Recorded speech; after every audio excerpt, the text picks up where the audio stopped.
ওম শান্তি। আজকের মুরলি 27শে ডিসেম্বর 2023। বাপ দাদা মধুবন।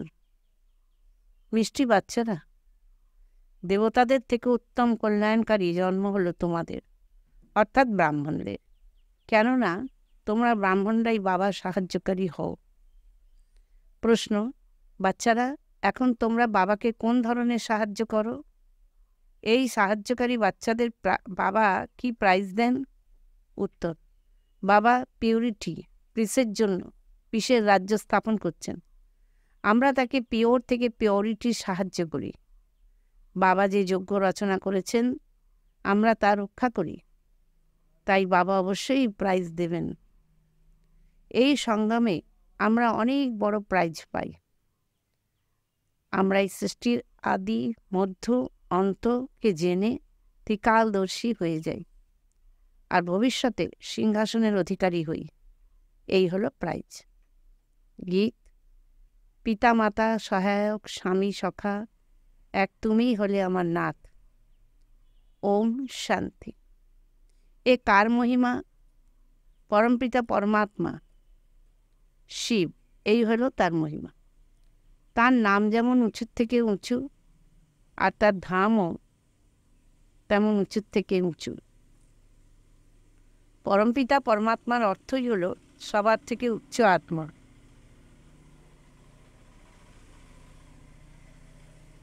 আর কাউকেই পরমপিতা পরমাত্মা বলা হয় না। তার মহিমা অপরম্পার। এমনও বলা হয় যে তার মহিমা যে তার পার বা সীমা পাওয়া যায় না। ঋষিমুনিরাও এমন বলতেন যে তার পার পাওয়া যায় না। তারাও নেতি নেতি এটাও না ওটা নয় বলে এসে আসছেন। নইলে বাবা স্বয়ং এখন এসে নিজের পরিচয় দিচ্ছেন। কেন? বাবার পরিচয় তো পাওয়া যায় না। বাবার পরিচয় তো পাওয়া উচিত, তাই না? তো বাচ্চারা এই পরিচয় পাবে কিভাবে? যতক্ষণ না তিনি এই ভূমিতে আসছেন ততক্ষণ তার কেউই তার পরিচয় দিতে পারেন না।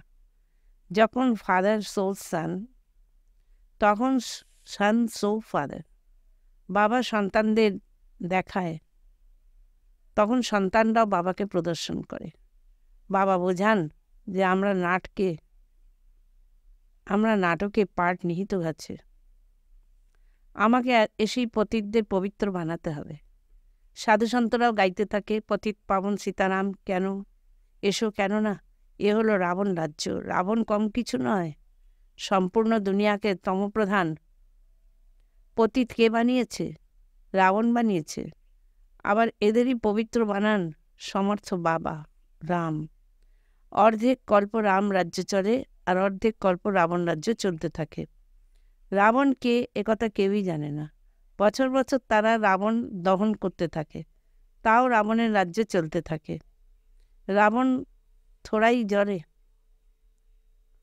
মানুষ বলে পরমাত্মা সমর্থ, তাহলে রাবণের রাজ্য কেন করতে দেয়?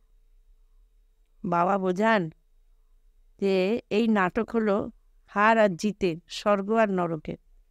এই ভারতের ওপরই সম্পূর্ণ খেলা বানানো হয়েছে। এ হলো এক বানানো ড্রামা। এমন নয় যে পরমপিতা যেহেতু সর্বশক্তিমান তাই খেলা সম্পূর্ণ হওয়ার পূর্বেই আসবেন, অথবা তিনি অর্ধেক অবস্থায় খেলা বন্ধ করতে পারেন। বাবা বলেন যে সম্পূর্ণ দুনিয়া যখন পতিত হয়ে যায় আমি তখনই আসি। এই কারণেই শিবরাত্রি পালন করা হয়। শিবায় নমঃ বলা হয়। ব্রহ্মা বিষ্ণু শঙ্করকে দেবতা নমঃ বলা হবে। শিবকে পরমাত্মায় নমঃ বলা যায়। বাবুলনাথ বা সোমনাথের মন্দিরে যেমন আছে, শিব কি তেমন? পরমপিতা পরমাত্মার রূপ কি এত বড় হতে পারে? অথবা আত্মাদের ছোট, বাবার বড়, এমনও কি হতে পারে? প্রশ্ন তো আসবেই। এখানে যেমন ছোটদের বাচ্চার বড়দেরকে বাবা বলা হয়, তেমনি পরমপিতা পরমাত্মার মহিমা গেয়ে থাকো। তোমরা বলো পরমাত্মার মহিমা অপরম্পার। তিনি হলেন মনুষ্য সৃষ্টির বীজ। পিতাকে তো বীজই বলা হবে, তাই না? তিনি হলেন সৃষ্টিকর্তা। বাকি যেসব বেদ, উপনিষদ, গীতা, যজ্ঞ, তপ, দান, পুণ্য, এসব হলো ভক্তির সামগ্রী। এদেরকেও নিজের সময় আছে, এদেরও নিজের সময় আছে। অর্ধেক কল্প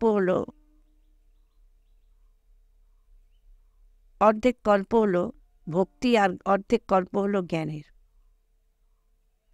ভক্তি হলো ব্রহ্মার রাত, আর জ্ঞান হলো ব্রহ্মার দিন। এই শিব বাবা তোমাদের বোঝান, এনার তো নিজের শরীর নেই। তিনি বলেন, আমি ধর্মের গ্লানির সময় এসে উপস্থিত হয়েছি। মানুষ সব থেকে বেশি গ্লানি কার করে? পরমপিতা পরমাত্মা শিবের। লেখা আছে না, যদা যদা হি ধর্মস্য। এমন নয় যে আমি আগের কল্পে সংস্কৃতে জ্ঞান দিয়েছিলাম। ভাষা তো একটাই, এটাই। ভারতে যখন দেবী দেবতা ধর্ম স্থাপনের জন্য অতিমাত্রায় গ্লানি হয়, তখনই আমাকে মানুষ নুড়ি পাথরে বলে দেয়, আমি তখনই আসি। যে ভারতকে স্বর্গ বানায়, পতিতকে পবিত্র বানায়, তার কত গ্লানি করেছে। বাচ্চারা, তোমরা জানো ভারত হলো সব থেকে পুরানো খণ্ড, যা কখনোই বিনাশ হয় না। সত্যযুগে লক্ষ্মীনারায়ণের রাজ্য এখানেই হয়। এই রাজ্য স্বর্গের রচয়িতাই দিয়েছেন। এখন তো সেই ভারতই পতিত। যখন ভারত পতিত, তখন আমি আসি। এই সময় তার মহিমা গাওয়া হয় শিবায় নমঃ। এই অসীম জগতের ড্রামার আমাদের সকল আত্মা পার্ট নিহিত আছে, যা রিপিট হয়, যার থেকে কোনো একটু টুকরো বের করে জাগতিক ড্রামা বানায়।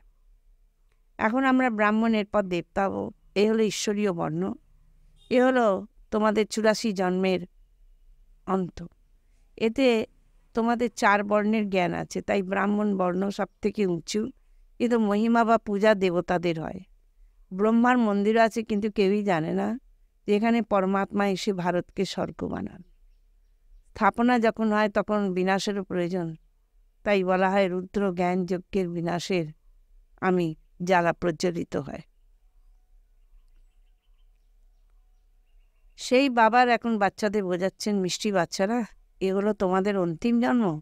আমি তোমাদের আবার স্বর্গের অবিনাশী উত্তরাধিকার দিতে এসেছি। এ হলো তোমাদের অধিকার, কিন্তু যে আমার শ্রীমতে চলবে, আমি তাকে স্বর্গের উপহার দেব।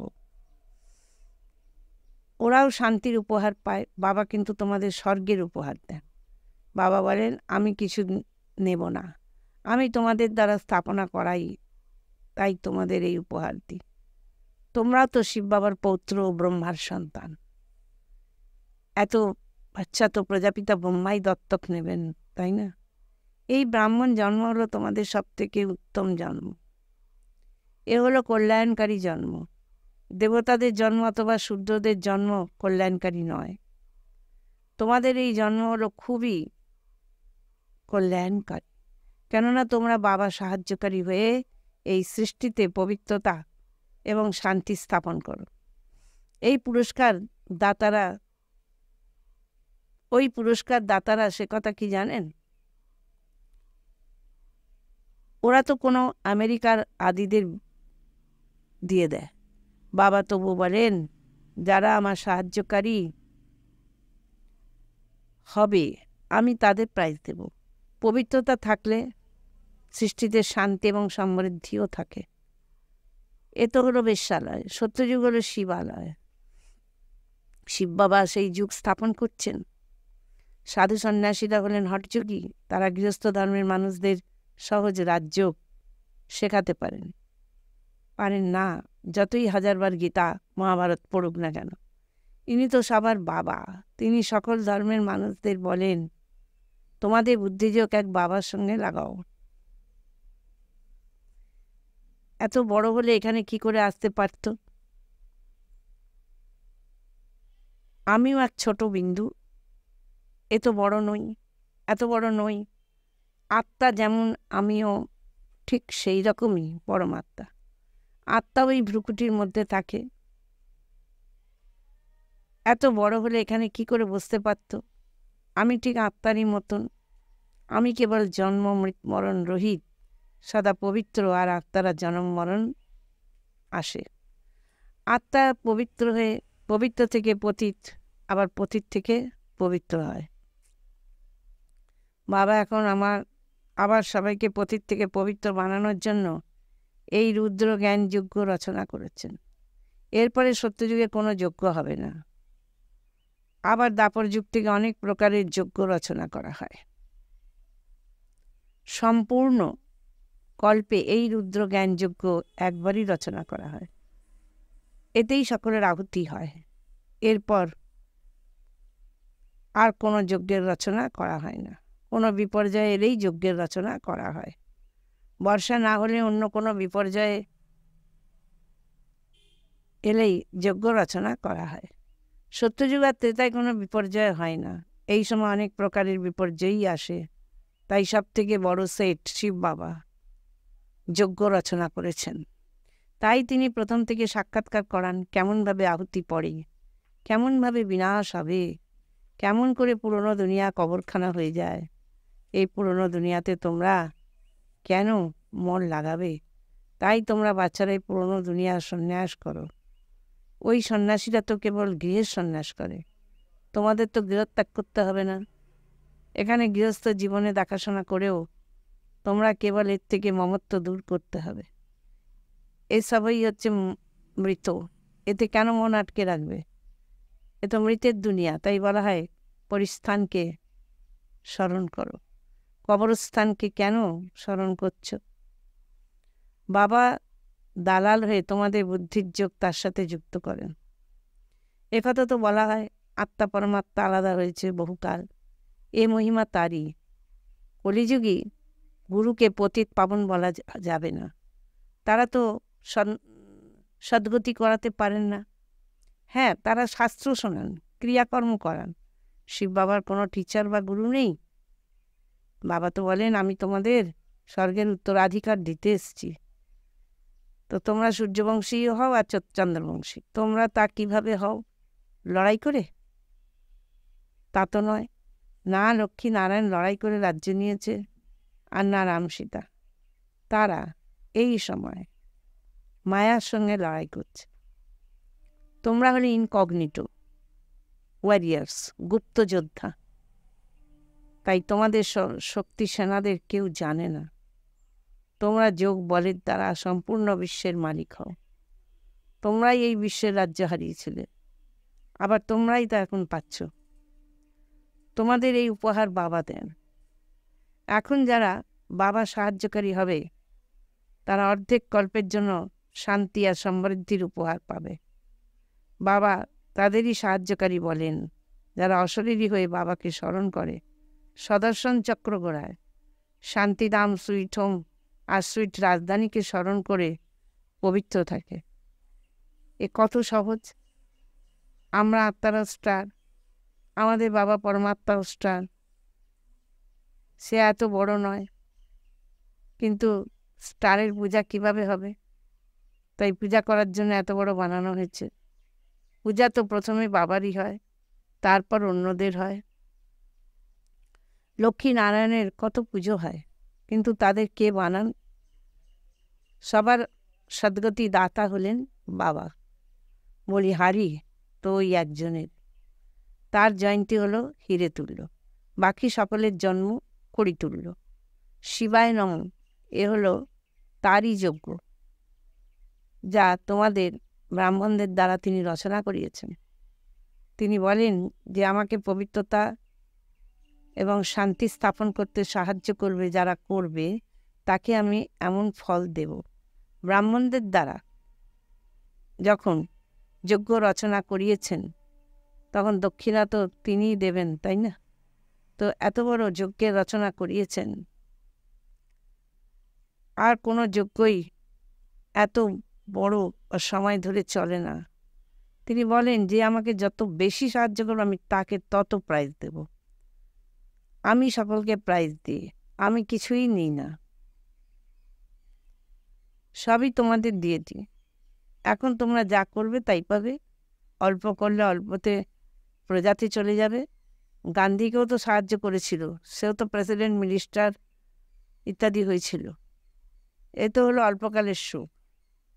বাবা তো তোমাদের সম্পূর্ণ আদিমধ্যান্তের জ্ঞান দিয়ে নিজের সমান ত্রিকালদর্শী বানান। তিনি বলেন আমার বায়োগ্রাফি জানলে তোমরা সব কিছু জেনে যাবে। সন্ন্যাসী তোরাই এই জ্ঞান দিতে পারে। তাদের থেকে অবিনাশী উত্তরাধিকার কি পাবে? তারা তো তাদের জায়গা একজনকেই দেবে, বাকিরা কি পায়? বাবা তো তোমাদের সবাইকে আসনের অধিকারী করেন।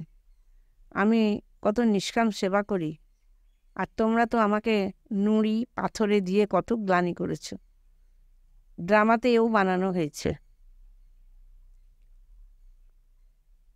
যখন তোমরা কড়ির মতন হয়ে যাও, আমি তখন এসে তোমাদের হীরের মতন বানাই। আমি তো অগুন্তি বার ভারতকে স্বর্গ বানিয়েছি, মায়া আবার তাকে নরক বানিয়ে দিয়েছে। এখন যদি প্রাপ্তি করতে হয়, তাহলে বাবা সাহায্যকারী হয়ে প্রকৃত প্রাইজ নিয়ে যাও। এর মধ্যে পবিত্রতা হলো 1 নম্বর। বাবা সন্ন্যাসীদের মহিমা করেন। ওরাও বলে ভালো, ওরাও পবিত্র থাকে। এরাও তো ভারতকে অবনমন হওয়ার হাত থেকে রক্ষা করেন। না হলে কি জানি কি হয়ে যেত। এখন কিছু ভারতকে স্বর্গ বানাতে হবে। তা নাহলে অবশ্যই ঘর গৃহস্থিতে থেকে পবিত্র থাকতে হবে। বাপদাদা দুজনেই বাচ্চাদের বুঝিয়ে বলেন। শিব বাবাও এই পুরনো জুতোরূপী শরীরের দ্বারা বাচ্চাদের রায় দেন।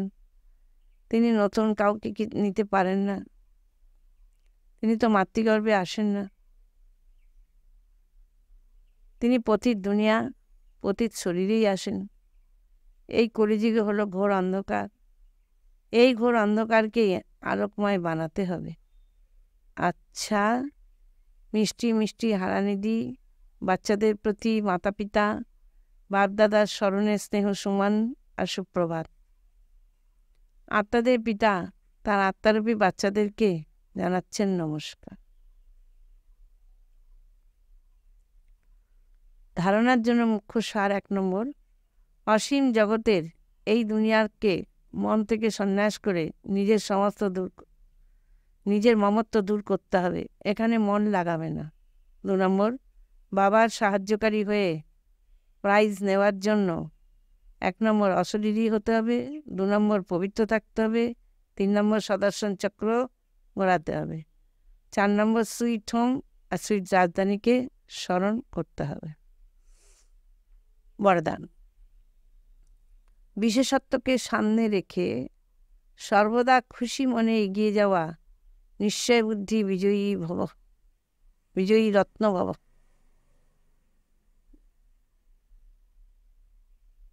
নিজের যা কিছু বিশেষত্ব আছে তাকে সামনে রাখো। তাহলে দুর্বলতার প্রতি নয়, নিজের প্রতি বিশ্বাস থাকবে।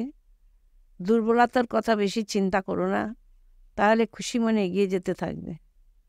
এই নিশ্চয় রাখো যে বাবা সর্বশক্তিমান, তাহলে তার হাত যে ধরে থাকে সে পারে পৌঁছবে। এখন এমন সদা নিশ্চয় বুদ্ধি বিজয়ী রত্ন হও। নিজের প্রতি নিশ্চয়, বাবার প্রতি নিশ্চয়, আর ড্রামার প্রতিটি সিন দেখেও যাতে সম্পূর্ণ নিশ্চিন্ত থাকলে তখনই বিজয়ী হতে পারবে। ওম শান্তি। আজকের শ্রীমত 36 নম্বর। মিথ্যা কথা বলা উচিত নয়। দিব্যগুণ 36 নম্বর। সহানুভূতি। অবগুণ 36 নম্বর।